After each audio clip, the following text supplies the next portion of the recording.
When I look back on my life, I realize that God has given me two amazing men to love. My dad, who went to be with the Lord in 2021, and my only brother, who joined him recently after bravely battling lung cancer. Losing him feels like losing a part of myself, because he wasn't just my brother. He was my heart's companion, someone who understood me in ways words could never express. Growing up, we were inseparable. We talked endlessly, laughed at silly jokes that made no sense to anyone else, and shared countless stories about our school friends. We even covered for each other's small mistakes. Nothing serious, just the kind of things siblings do to protect one another. Looking back, it may seem pointless, but that was our way of showing love and loyalty. Our relationship wasn't perfect, but it was strong enough to survive every storm. Sometimes we didn't even need words. A single look was enough to understand what the other felt. He was naughty, full of life, and never liked staying at home. Most of the time, he was out with his friends, playing cricket, gaming, or just enjoying life in his carefree way. Everyone loved him. He was friendly, kind, and could adjust anywhere with anyone. He had a warm spirit that made people feel comfortable. But at home, we always waited for him. Our family had a tradition of eating meals together, and my parents would never start dinner until he came back. I still remember how I would go from house to house, calling out his name, searching for him at his friends' places. Back then we didn't have phones, so finding him meant meeting all his friends, and that's how I got to know them too. We did almost everything together, going to Sunday school, shopping, reading comics under a blanket with flashlight, and walking to school side by side. Between us, there are so many secrets, memories that only we shared. And now that he's gone, those secrets rest safely in my heart, just like he rests safely in God's hands. He was my teacher in so many ways. He taught me how to play outdoor games, introduced me to new things, and always shared whatever he had, even sweets or little treats from the market. He teased me a lot, but that was his love language. We weren't perfect, not even close. Like every pair of siblings, we had our share of funny fights. One of the most common ones was for the TV remote. And of course, he was always the winner. Somehow, he managed to have the highest watch time whenever he was home. Even though I'm the eldest, I rarely acted like one. He was the tougher one, stronger, more confident, and protective in his own way. I never complained, because that's just who he was. Bright, talented, and curious, a jack of all trades. He seemed to know something about everything, and everyone around him admired that. But we had our misunderstandings too. We argued, shouted, and sometimes stayed upset for a while. Yet, our anger never lasted long. We were always quick to forgive, because deep down we both knew we needed each other. Our bond was too strong to be broken by small quarrels. Those were our childhood days, simple, full of laughter and little fights that now feel precious. As we grew older, life slowly pulled us in different directions. I left home to work in another town before he graduated. That was the start of our physical distance, but it never truly affected our relationship. Whenever I got holidays, I would visit home, and sometimes he would come to see me. Those were some of the happiest moments. We would talk for hours, about everything and anything. Time always seemed to fly when we were together. But as we grew into adulthood, things changed. He started talking less. Maybe it was just age, or maybe life was teaching him to be quieter. Our conversations became shorter, not because the love faded, but because time did. We both got caught up in our own worlds. Jobs, responsibilities, the daily rush of life. Still, no matter how far apart we were, the bond remained. Deep in my heart, I always knew my brother and I were connected by something much stronger than distance. Love. After our father passed away, the distance between us grew even more.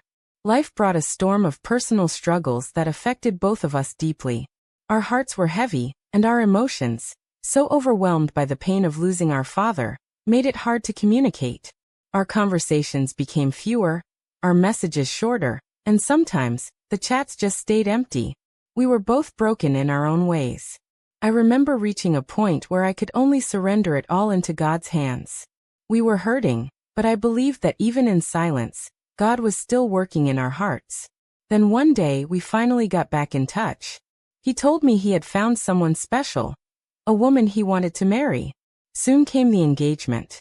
It wasn't easy for either of us. We were both still mending our hearts, trying to heal from all that had happened.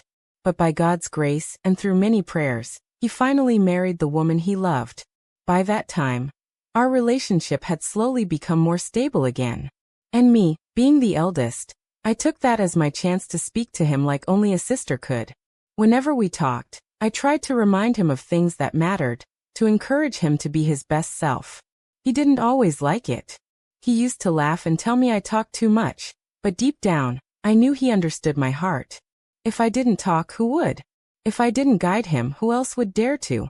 I never missed an opportunity to speak to him, even if it meant long conversations that only he and I would understand, because those moments were my way of trying to fill the gaps.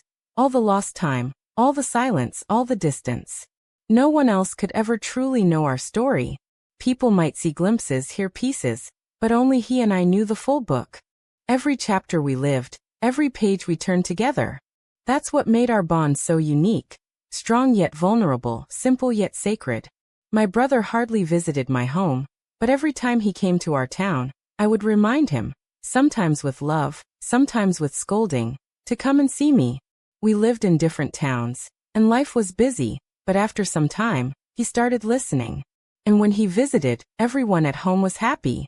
But deep down, I knew I was the happiest. I didn't need to say it out loud. I just felt it. Seeing him walk through the door, smiling, talking, laughing, that alone was enough. I had nothing grand to give him, nothing material to offer, but seeing him healthy and full of life made my heart feel complete. Then, before everything changed, I had one last beautiful moment with him. When he was leaving for treatment in another city, I dropped him off at the train station.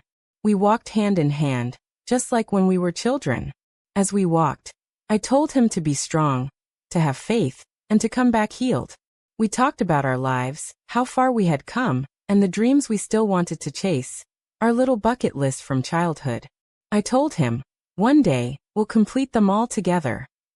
I wished I could go with him, but I couldn't. So I told him, your wife is with you now, and I know she'll take care of you. I'll be praying for you every single day, and I'll be waiting. Before he boarded, I cracked a small joke about myself, and he laughed.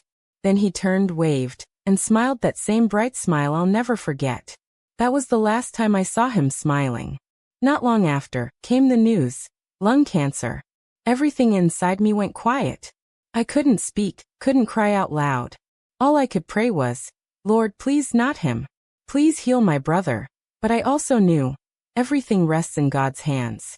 I visited him in the city where he was receiving treatment, but by then he wasn't doing any better. We had just one night together, but in that single night, we shared a sacred conversation that only God, he and I will ever know.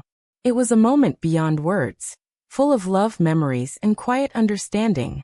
Later, he was brought back home for treatment. He was hospitalized in a semi-coma state, and I visited him every chance I got.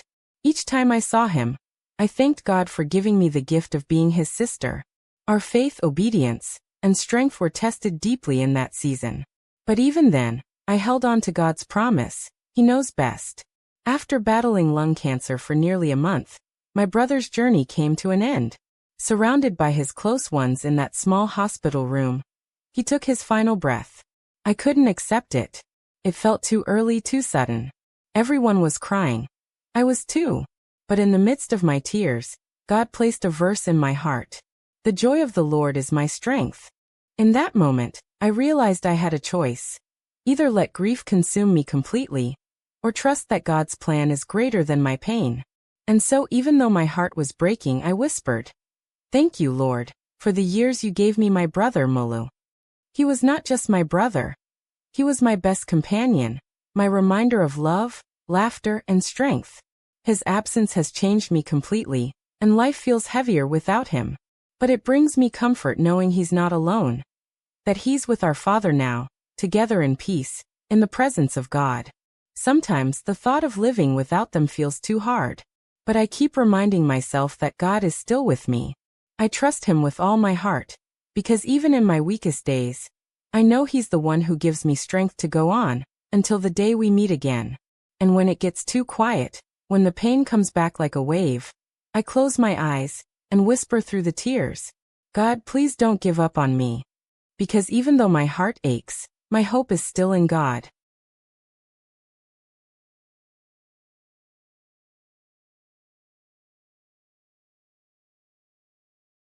That's it for today's story. Thank you for being here.